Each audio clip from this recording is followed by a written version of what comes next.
It is very sad that this house has actually been turned as a punching bag. And people demonize everything about this house.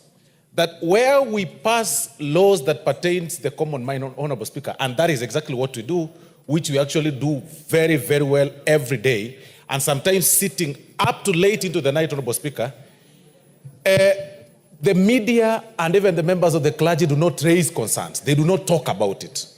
But on the issue that touches on the executive, you hear them say that, we haven't had anybody, speak about it in the National Assembly or in the floor of the House, Honorable Speaker. Honorable Speaker, we implore on the members of the public and even the members of the clergy to be watching proceedings of this House. There is no matter of national importance that hasn't passed through this floor, Honorable Speaker, and that hasn't been spoken to, Honorable Speaker. But it is so sad that even on matters that touch on the public concerns, the issues that are so direct to the public people, like today, Honorable Speaker, we are faced with femicide, Honorable Speaker, where women are being killed and young girls are being killed all over. You have not heard the church speak about it, Honorable Speaker. You've not heard the clergy utter a single word about it, Honorable Speaker. I mean, really. But if it was an issue, Honorable Speaker, that touches on the members of the parliament, this House has even created a platform where we are raising concerns about the femicide.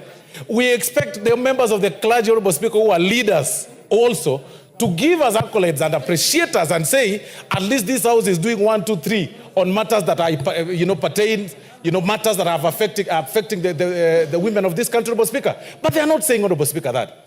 I want to invite the members of the clergy in particular, Honorable Speaker, to the good book that they teach.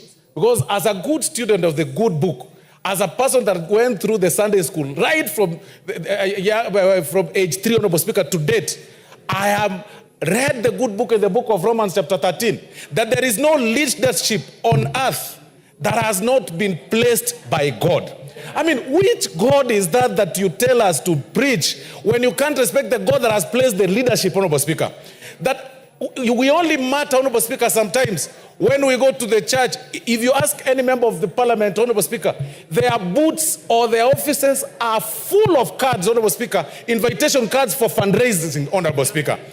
It is shocking. At one point, Honorable Speaker, I attended one church along Nairobi, Honorable Speaker, somewhere here with the former deputy president, who is now the president. And Honorable Speaker, they denied members or the leadership, the members of parliament to speak. But immediately we finished, they gave us a bill of 6 million, a need of 6 million, Honorable Speaker. Is our importance, very important to the extent of our contributions, Honorable Speaker, honestly. And when such contributions are made, Honorable Speaker, even upon their request, then they go out there to play with the public gallery and say we do not need members, or leadership to contribute, Honorable Speaker. This is sad. And like Honorable Majority Leader said the other day, even the members of the clergy that say they want to return the funds, and Honorable Majority Leader will speak after me, they have not actualized, they have not refunded the funds, Honorable Speaker. To date, they have not said, okay, fine, this is the check that we said, this is the check, take it back, build, because we'll build. We want to confine ourselves, Honorable Speaker. We want to confine ourselves, Honorable Speaker, to the good book again, in the book of Haggai, chapter 1, Honorable Speaker, verse 7, that we go up to the mountain and pick the trees so that you can build the church of God. You will not gag me from contributing in building the house of God because you don't like my political views, Honorable Speaker.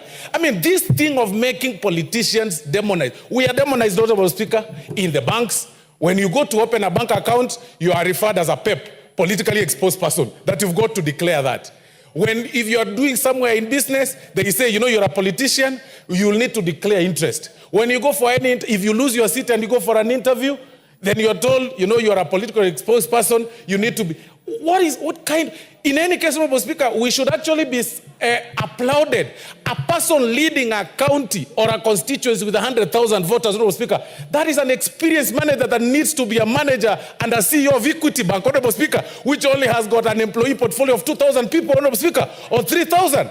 But what happens? You lose your seat, or you are out of politics, or you appear like you've been politically inclined to some place, which is again within the law under Article 37, the rights of association. You are demonized, you are insulted, you go out there, people believe that you are taking their money. What is with this obsession of a person thinking that somebody is poor because somebody else is rich? Why can't you just, why can't you just respect other people's rights like you want the others to respect you, Honorable Speaker? What we are saying, Honorable Speaker, that we must learn to embrace divergent views. You have your view as a member of the clergy. I have my view. You have your view as a person from the media or the media for the state. I have my view. The divergence of views is not wrong, and that makes it democracy. We all can't think the same way.